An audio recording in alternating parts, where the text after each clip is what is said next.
Hey, Oak folk. I look forward to being with you on this Sunday as we've all experienced a really heavy and sad and scary week.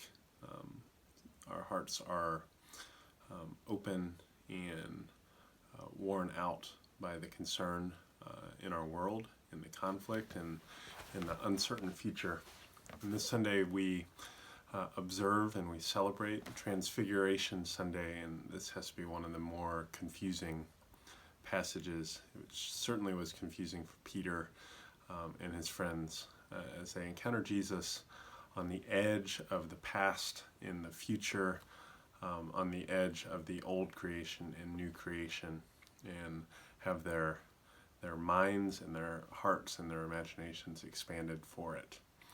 So I look forward to that time together, and I know in these hard times, sometimes gathering in a group to worship feels exactly like the thing that is hardest to do, or something that you don't want to do. But I want to encourage you that it's exactly these times that God shows up, that God's presence is particularly acute to those who are suffering.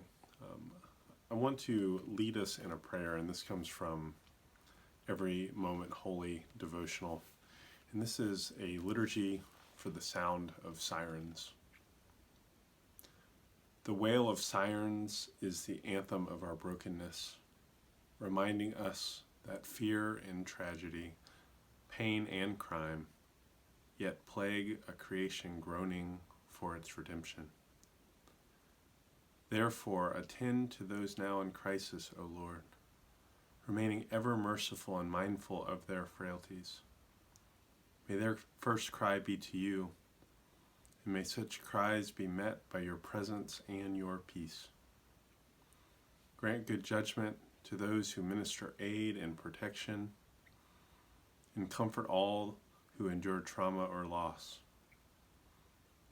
Use even the parts of our stories which are accompanied by sirens, O Lord, to press us closer to your heart. Amen. It is these times of siren sounding, whether that's on a grand geopolitical scale in Ukraine or even on the block in our neighborhood, that we pray that we can experience Christ's presence and even healing breaking in. Friends, I also want to remind you that we are on the edge of a new season, the season of Lent. And so there are several opportunities, and you'll hear more about them Sunday. But first off, there will be a bonfire on Tuesday, and that is our Mardi Gras celebration, and we'll roast marshmallows. You're also invited to bring whatever tradition that you have for that Fat Tuesday celebration, whether that's king cake or those Polish jelly-filled donuts. I can't think of what they're called. But there's so many great traditions around that feast day before the entering into a season of fasting. And the next day, March 2nd, will be Ash Wednesday, and we'll have an open sanctuary here at Oak Church, a time, whatever time that you have to offer to prayer, and you can receive ashes. That's open to anyone. It's open for as long or as short as you're able, and we're really blessed to partner with a local friend and photographer, Brandon Dorn, to use some of his images from his new photo book called Fallen Things. And these were images taken during pandemic on walks of things, ephemeral things nearing death, but also the beauty that breaks through.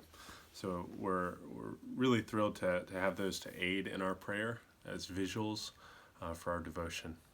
And then throughout Lent, we'll have several Lenten studies popping up just for this season. So a week from Sunday, the first Sunday of Lent, you'll, if you want to stay after our worship gathering, there will be a study led by Kurt Bubelow right here at the church.